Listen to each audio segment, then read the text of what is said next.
جنوبي وزیرستان کې پیغام امن کرکټ ټورنمنټ سر ته ورسېدو. فاینل لوبه د نیو اکرا سکول او وانا ماډل سکول ترمنځ وشوه. د سخت مقابلې نه پس وانا ماډل سکول مخالف ټیم ته ماتې ورکړه. ټرافي یې په خپل نوم کړله. د مهال ډسټرکټ سپورټس افیسر وویل چې داسې قسمه خوندورې لوبې څخه د لوبغاړو ټیلنټ رامخې ته کیږي. انشاءالله آینده د پرو چې داسې پروګرامونه وي انشاءالله موږ ډېر زیات امداد ورسره کوي. په سیمه کې تو وکتل روغللې وزیرستان ته څه قسمه څومره ضرورت دی د سپورټس اکټیویټیز او د خلکو څومره ټیلنټ دی؟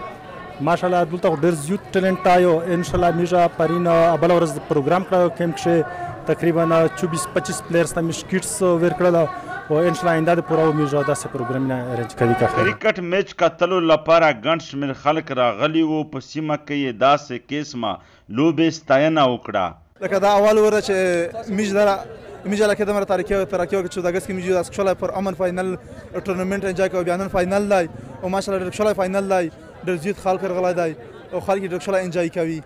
کامای خو زیوته پاسل کې ویس چې کیما طریقې روونه دو کده غرنګ مختلور شي انشاءالله زیوته ترکیب کوي شي په کرکټ کې کام مختلور شي. سونو اف ام لخوا شری شوی ټورنمنت کې د بلابلو سکولونو ټیمونو برخه اخیستې وه او تماشا ډېر زیات مطلب منټل طور پر خال ډېر زیات خوښ دی.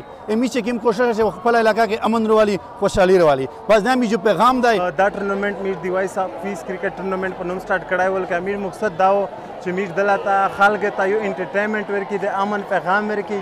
امیر چې کوم مقصد و کوم سوچ و په هغه کې میر کامیابي نن تاسو لیدلی شئ چې وزیرستان په کمپلیکس ګراوند کې څومره تماشای راغلي دي. مشر میلمه تکړه لوبغاړو کې انعامات وویشل. واضحه یې کړه چې کیل د امن خوشحالۍ نښه ده. باید داسې قسمه لوبې ته وده ورکړی شي. نورعلي وزیر، وحدت نیوز، جنوبي وزیرستان، وانا.